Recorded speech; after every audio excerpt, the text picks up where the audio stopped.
Apocalipsis 20, sígame con su vista, versículos 11 en adelante.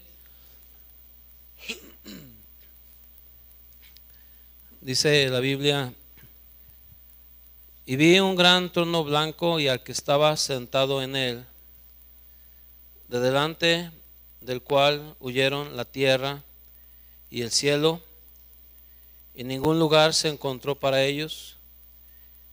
Y vi a los muertos, grandes y pequeños, de pie ante Dios, y los libros fueron abiertos, y otro libro fue abierto, el cual es el libro de la vida, y fueron juzgados los muertos por las cosas que estaban escritas en los libros según sus obras.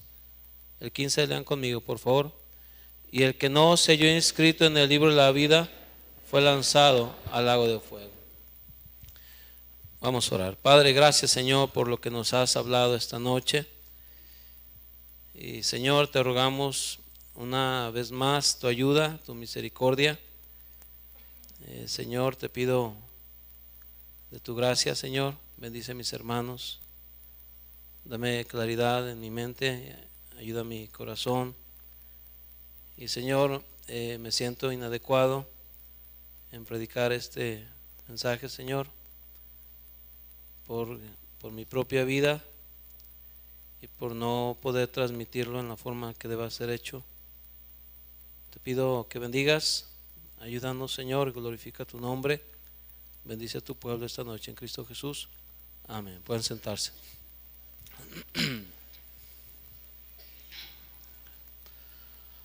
Por lo menos hay dos pasajes en la Biblia, hermanos, a los que me da miedo entrar. No me atrevo. Siento como un poco de sacrilegio entrar a esos pasajes por la gravedad del pasaje. Uno de ellos es aquel momento cuando nuestro Salvador, el que no conoció pecado, fue hecho pecado por nosotros. No solamente murió, pero Él fue hecho pecado por nosotros. El ser más santo, el ser inocente, el ser perfecto, fue hecho pecado por nosotros. Pero otro de los pasajes que no me atrevo a entrar y me siento como un sacrilegio por la gravedad, es el de que tiene que ver con los condenados, hermanos, con los que murieron sin Cristo. La verdad me siento totalmente inadecuado porque no creo que soy capaz de expresar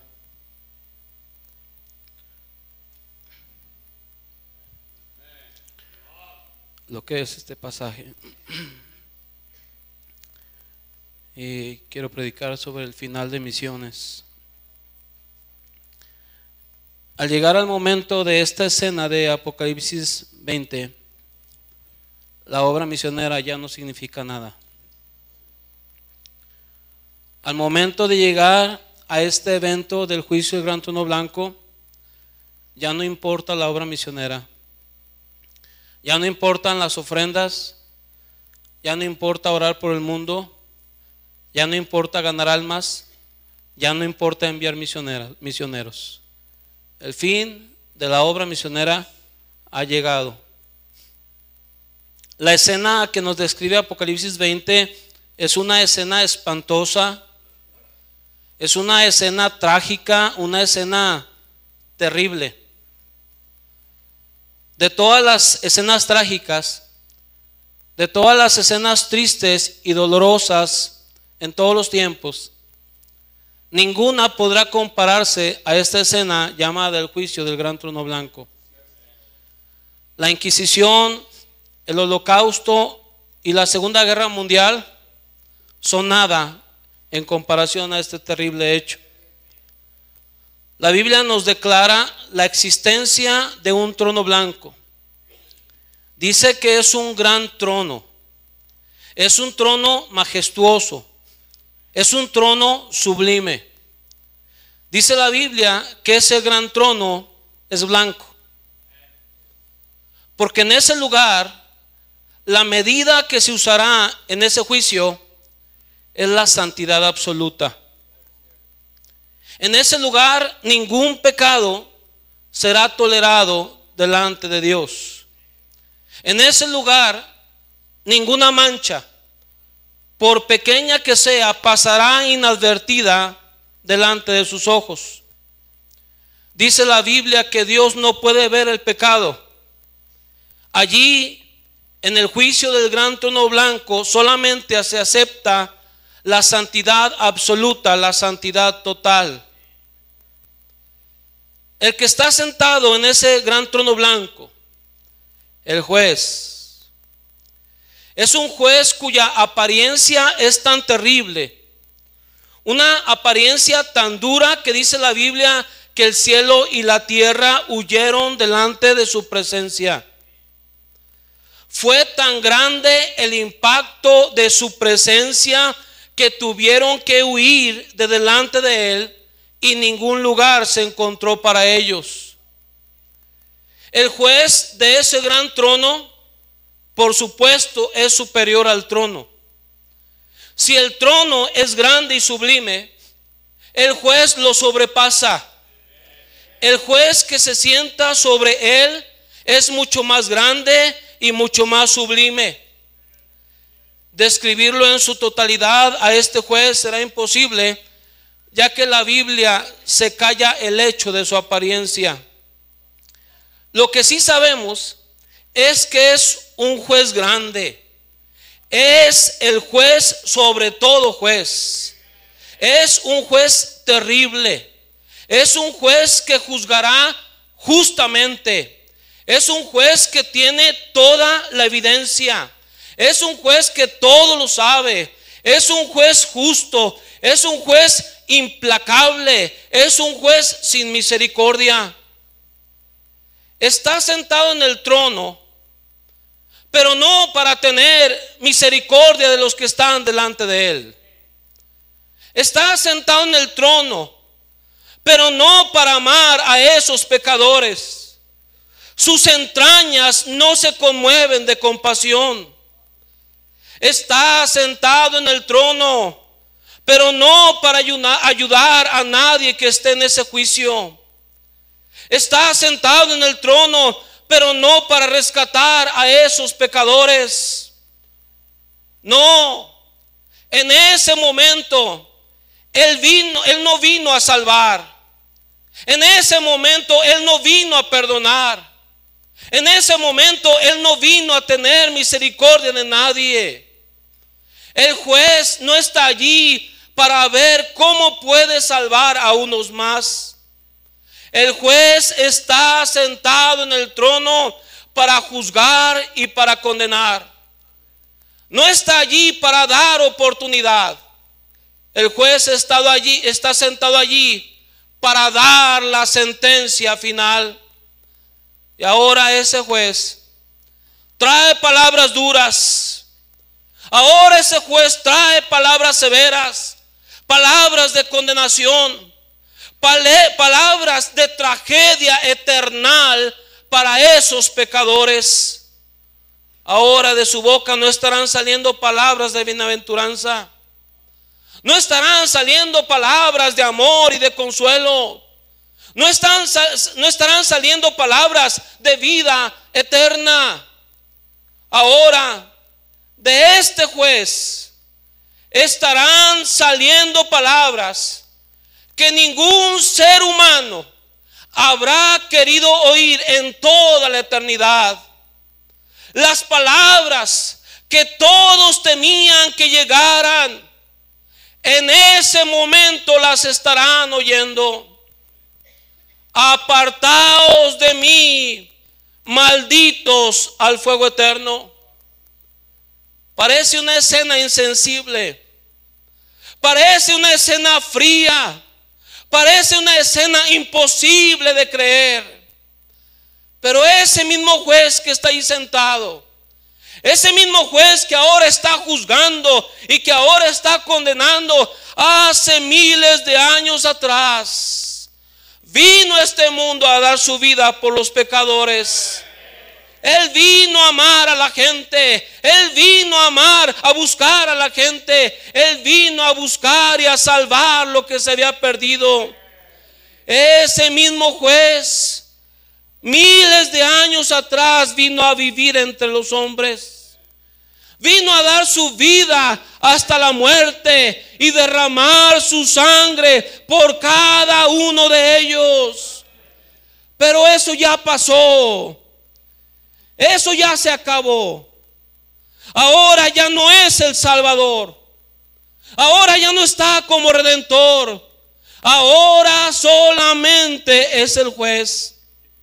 Ahora solamente Él vino a juzgar. Él vino a sentenciar. Él vino a dar palabras de condenación eterna. Qué terrible momento. Qué escena tan espantosa. Qué escena tan imposible de entender e imposible de explicar. Se acabó la paciencia. Se acabó la misericordia. Se acabó la compasión. Por fin se cumplió la fecha menos esperada. Y llegó el momento que nadie quería que llegara. Y ahí están los culpables. Y ahí están los sentenciados. Dice la Biblia que Juan ve hacia un lado. Quita su vista de ese gran trono blanco. Y quita su vista del gran juez que está sentado en el trono. Y voltea su mirada hacia otro lugar. Y la escena que ve no es menos impactante. La escena ante sus ojos es terrible. La escena es lúgubre. La escena es terrorífica. La escena es sepulcral. Allí delante del juez, Juan ve a miles y miles y miles de muertos. Y vi a los muertos, grandes y pequeños, de pie ante Dios. Allí parados delante del juez, están por miles. Las miriadas y las miriadas. Los cientos de miles y cientos de miles. Los millones y millones que murieron sin salvación. Los millones que murieron sin Cristo en su corazón. Allí están en pie, delante del que un día les vino a salvar. Y ahí están de pie, delante del que un día les amó. Y ahí están de pie, temblando, sabiendo que son culpables. Y ahí están de pie, delante del que fue el Redentor, pero que ahora ya no les salva, sino les condena. Miles y miles, de todo linaje, de toda lengua y de toda nación, hombres y mujeres, influyentes y no influyentes, ricos y pobres, allí están de pie delante del juez. Allí están de pie, culpables. Allí están de pie, irregenerados, impíos, sin salvación, sin haber nacido de nuevo. Allí están de pie, sin haber sido salvados, sin haber sido perdonados. Oh hermanos, la Biblia los describe simplemente como muertos. Y vi a los muertos. Recuerda, hermano, la palabra muerte nos habla de separación. Entonces, cuando Juan dice que vi a los muertos, lo que está diciendo es que ahí está viendo a los separados. Está viendo a los alejados, los excluidos, los destituidos, los que no fueron hechos cercanos, los que no tienen acceso a Dios, los que de ninguna manera se pueden acercar. Ahí están de pie los muertos, los separados, los impíos, los irregenerados. Los perdidos, dice la Biblia, están de pie delante de aquel que un día les amó, delante de aquel que un día murió para salvarles, delante de aquel que fue paciente con ellos, esperando día tras día para que fueran salvos, y nunca fueron salvos, y nunca le conocieron, y nunca le aceptaron como Salvador. Y allí están los separados, de pie, en silencio total, en silencio sepulcral. No hay risas y no hay gozo. Pero es que no puede haber gozo y no puede haber risas, porque están allí parados y separados. Están sin esperanza, están sin oportunidad, están sin ninguna manera posible en toda la eternidad de poder ser salvos. Allí están de pie los perdidos, están perdidos para siempre. Ahí están los que están condenados eternamente, tan cerquita de Cristo y tan lejos del Salvador. Tan cerquita del que les invitaba con amor: venid a mí los que estáis trabajados y cargados. Del que los invitaba a ser salvos, pero ahora tan lejos de esa invitación eternamente. Una sola palabra, una sola sentencia se dirá: apartaos de mí, malditos. Apartaos de mí, malditos. Nunca os conocí, hacedores de maldad. Y ahí están los miles y miles y millones de pie, los condenados. Y se abren los libros de las obras, y se llama a uno delante del juez. Oh hermano, escucha con atención. Escucha las cadenas de su esclavitud. Escucha el gemir de su corazón. Escucha el silencio de ellos que grita fuertemente su propia condenación y culpabilidad. Y vienen al juez, uno a uno, y se abren los libros de las obras. Ah, pero qué tragedia hay en esos libros. Ay, sus obras no son más que trapos de inmundicia. Ay, esos libros están llenos de una infinidad de pecados, perversidades y maldades. Qué tragedia de libro, hermanos. Qué tristeza lo que está allí anotado.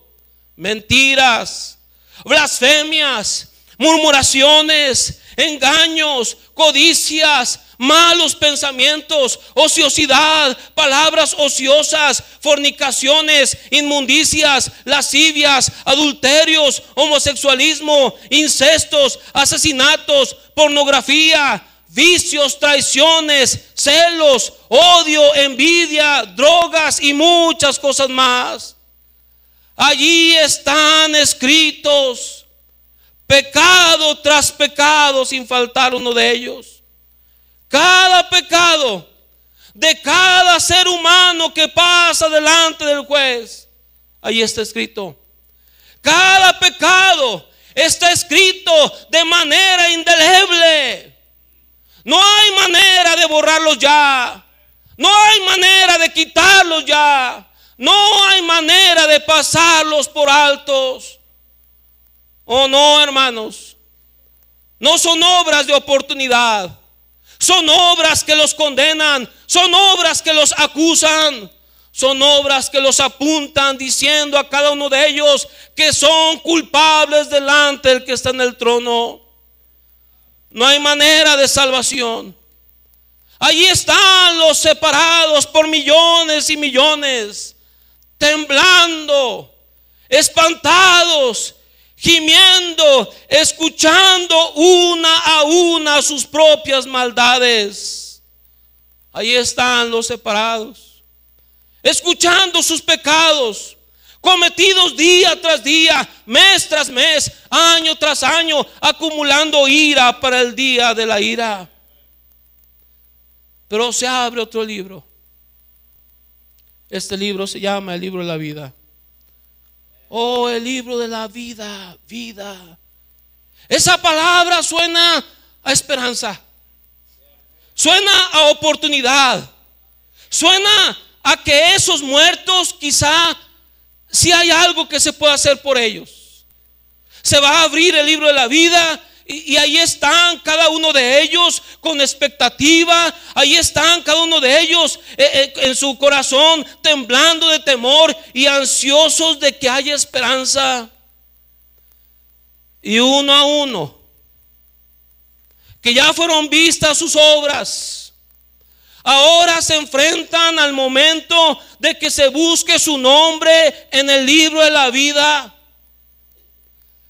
Pero lo que parecía vida y lo que parecía esperanza se vuelve en dolor, se vuelve en espanto y en tragedia para ellos. Porque ciertamente este es el libro de la vida y ahí están escritos para siempre los nombres de cada uno que fue salvo. Pero el nombre de estos, el nombre de cada uno de estos muertos, aunque es el libro de la vida, ese libro no es para ellos porque su nombre no está escrito. Qué tragedia, hermanos. Qué cosa tan terrible. Allí en ese libro maravilloso, el libro de la vida, allí en esa página tan maravillosa, su nombre que debería estar escrito no está escrito. Fue borrado eternamente y no se halló su nombre escrito en el libro de la vida. Y ahora ese libro de la vida que parecía de esperanza se convierte para ellos en algo peor que el libro de las obras. Y esa persona que teme, y esa persona que gime, ahora es tomado por los ángeles, agarrado con fuerza, y oye del juez, y oye del que les amó, y oye del que les quería salvar. Apartado de mí, maldito, nunca os conocí.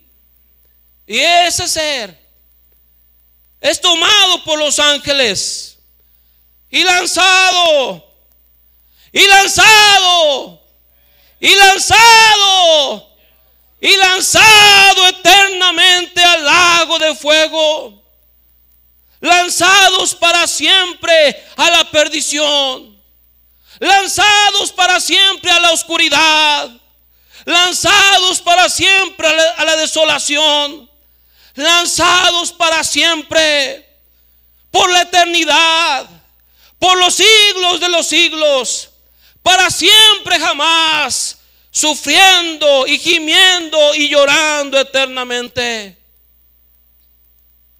O están perdidos, o están condenados. Y Juan el apóstol lo vio, y Juan el apóstol lo oyó, y Juan el apóstol lo escribió. Y esa es la verdad, y no hay reversa, y no hay manera de ninguna forma de regresar el tiempo, y no hay manera de cambiar las cosas. Pero queridos hermanos, hoy no estamos en ese día. Hoy hay oportunidad. Hermanos, tenemos que entender que mucha de esa gente será condenada porque rechazaron a Cristo, porque rechazaron al Salvador, porque no quisieron nada, y estarán justamente condenados para siempre. Porque rechazaron y rechazaron y rechazaron, y ahora ellos son rechazados. Pero habrá muchos más también, muchos más que serán condenados. Sí, es cierto, su condenación es justa porque son pecadores. Sí, es cierto, su condenación es justa porque ofendieron a Dios, porque quebrantaron sus principios, porque hicieron lo que no debían.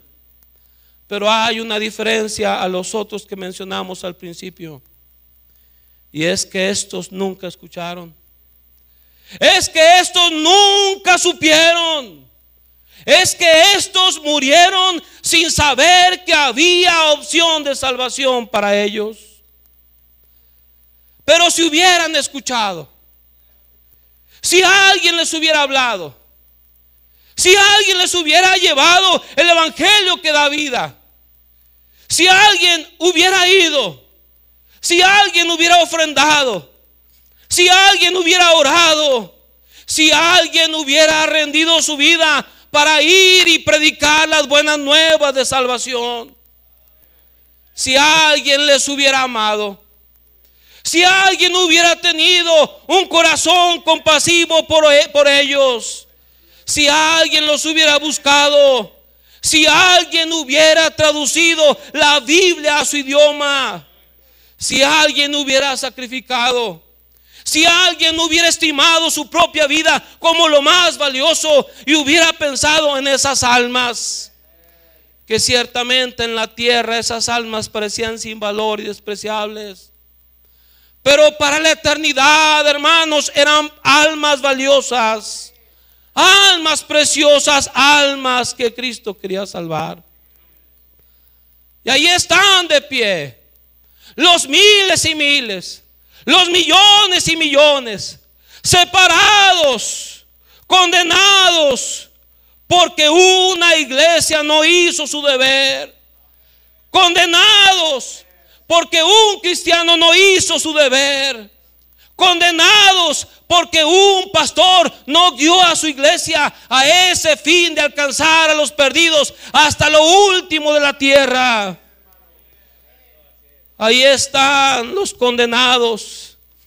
Murieron ignorantes del evangelio. Murieron ignorantes de que podían ser perdonados todos sus pecados. Murieron ignorantes de que ese juez sublime y magnífico que está sentado un día les amó y un día murió por ellos. Murieron ignorantes de que ese juez un día les quería salvar, pero no supieron. Nadie les dijo, y la sentencia para ellos es la misma: apartaos de mí, malditos, apartaos de mí, malditos, nunca os conocí, hacedores de maldad. Hermanos, si esto de Apocalipsis 20 no es verdad, entonces ¿qué estamos haciendo aquí? Si esto no es verdad, ¿qué hacemos en la conferencia misionera? Mejor vayámonos y olvidémonos de todo, hermanos. Pero si esto es verdad, si esto es cierto, entonces creo que todos necesitamos un cambio en nuestro corazón.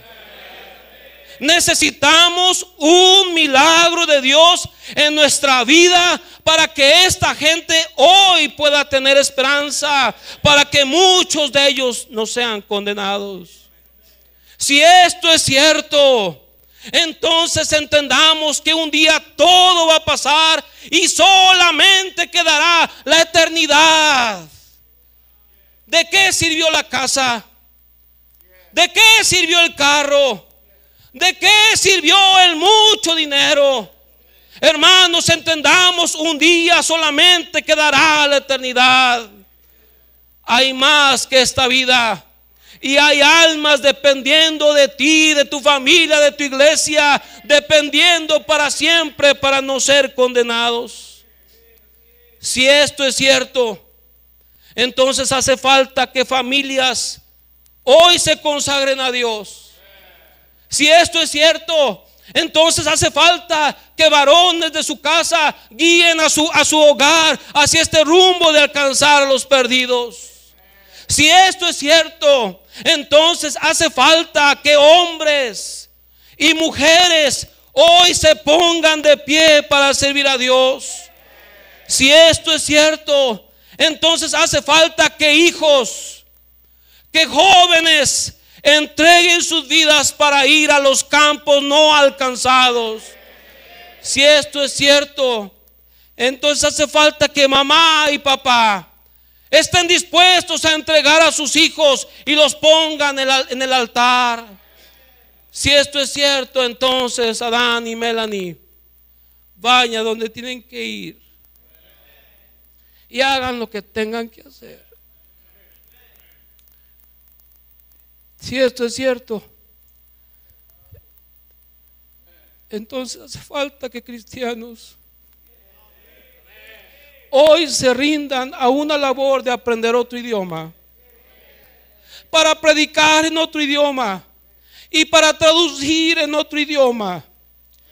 Si esto es cierto, entonces hace falta que cristianos en las iglesias se pongan de pie y trabajemos y vayamos y oremos y traduzcamos y demos y ganemos almas y busquemos a Dios porque lo necesitamos.